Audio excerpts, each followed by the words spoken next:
Hi, friends. Miss A here. And how are all my high intellectuals doing today? Good? That's good. Today, I have a fun book about three little pigs and a wolf. The real story.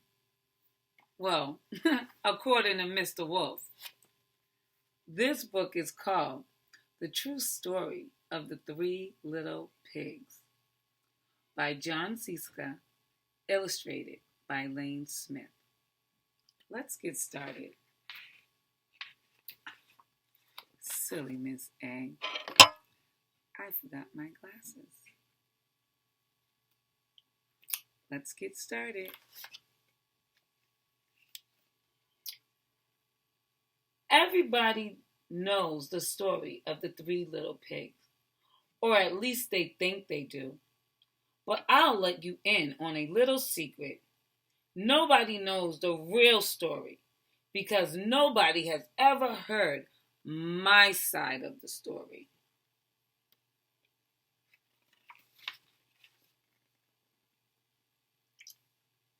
I'm the wolf, Alexander T. Wolf. You can call me Al. I don't know how this whole big bad wolf thing got started, but it's all wrong. Maybe it's because of our diet. Hey, it's not my fault wolves eat cute little animals like bunnies, sheep, and pigs. That's just the way we are. If cheeseburgers were cute, folks would probably think you were big and bad too.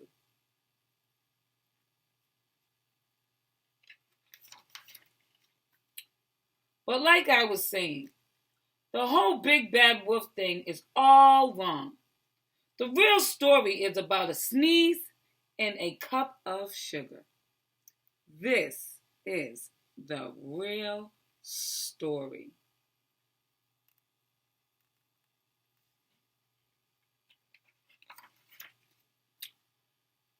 Way back in Once Upon a Time, I was making a birthday cake for my dear old granny. I had a terrible sneezing cold. I ran out of sugar.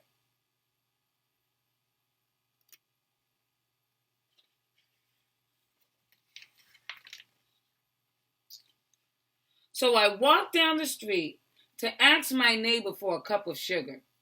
Now, this neighbor was a pig, and he wasn't too bright either. He had built his whole house out of straw. Can you believe it? I mean, who in his right mind would build a house of straw?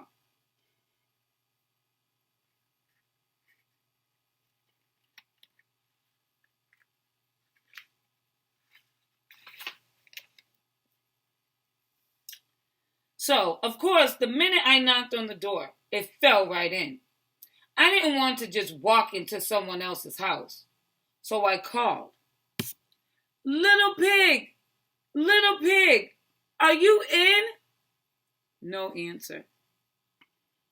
I was just about to go home without the cup of sugar for my dear old granny's birthday cake. That's when my nose started to itch.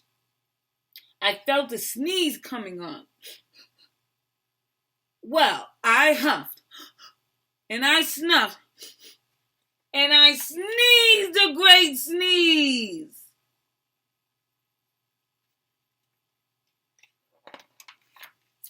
And you know what? That whole darn straw house fell down. And right in the middle of the pile of straw was the first little pig.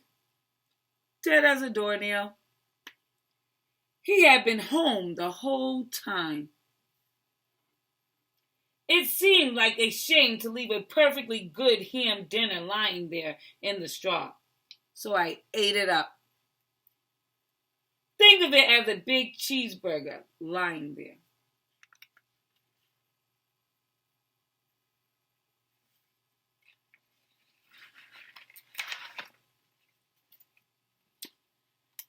I was feeling a little better, but I still didn't have my cup of sugar. So I went to the next neighbor's house. This neighbor was the first little pig's brother. He was a little smarter, but not much. He had built his house of sticks. I rang the bell on the stick house. No answer. I called. Mr. Pig! Mr. Pig! Are you in? He yelled back, Go away, Wolf! You can't come in. I'm shaving the hairs on my chinny chin chin.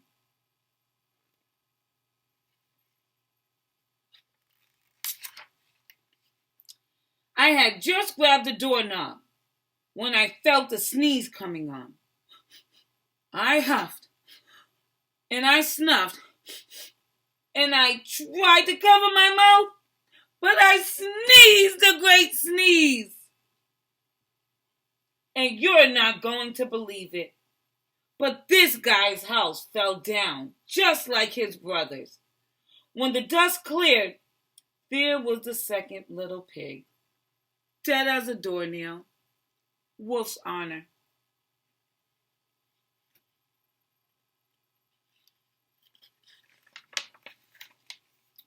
Now, you know food will spoil if you just leave it out in the open. So, I did the only thing there was to do. I had dinner again. Think of it as a second helping.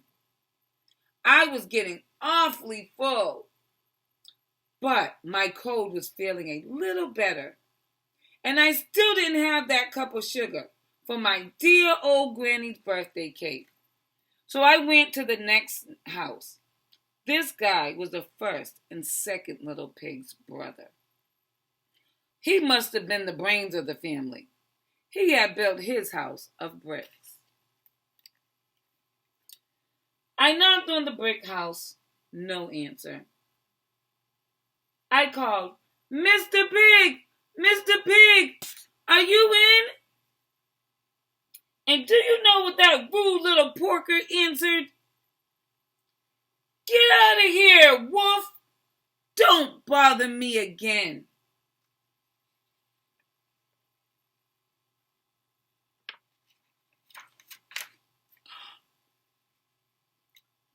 Talk about impolite. He probably had a whole sack full of sugar, and he wouldn't give me even one little cup for my dear sweet granny's birthday cake. What a pig. I was just about to go home and maybe make a nice birthday card instead of a cake when I felt my cold coming on. I huffed and I snuffed and I sneezed once again. Then the third little pig yelled, And your granny can sit on a pin.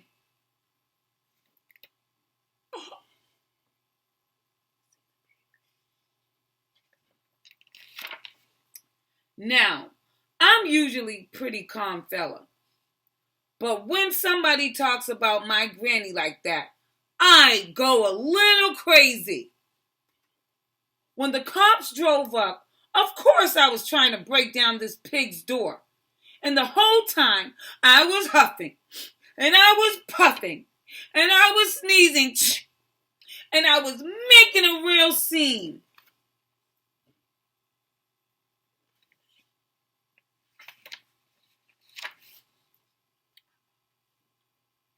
The rest, they say, is history. The news reporter found out about the 2 pigs I had for dinner. They figured a sick guy going to borrow a cup of sugar didn't sound very exciting. So they jazzed up the story with all the huff and puff and blow your house down. And they made me the big bad wolf. That's it. The real story. I was framed.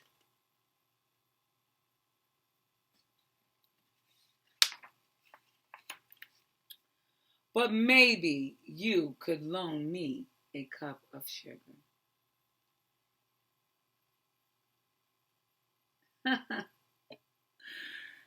That wolf Even after all that, he was still trying to get that sugar for his dear old granny.